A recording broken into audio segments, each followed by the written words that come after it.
எப்பவும் கடுகு உளுந்து 50 கிராம் பாக்கெட்டாக வாங்குவேன் நான். 50 கிராம் பாக்கெட் 8 ரூபான்னு வரும். இந்த தடவை தான் கொஞ்சம் மொத்தமாக ஒரு 1/4 கிலோ வாங்கணும்னு வாங்கியிருக்கேன்.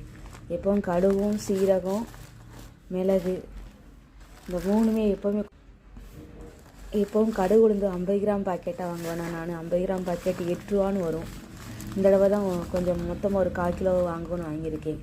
எப்பவும் கடுகும் சீரகம் மிளகு இந்த மூணுமே எப்போவுமே கொஞ்சம் 50 கிராமாக வாங்குவேன் நான். எப்போவுமே மாதம் அப்படி தான் வாங்குவேன். காலியாகும்போது திரும்ப வாங்கிக்கலான்னு அப்படி வாங்குவேன் நான். இந்த தடவை தான் கொஞ்சம் மொத்தம் வாங்கியிருக்கேன். கடுகு 1/4 கிலோ வாங்கியிருக்கேன். சீரகம் 1/4 கிலோ வாங்கியிருக்கேன். மிளகு 200 கிராம் வாங்கியிருக்கேன்.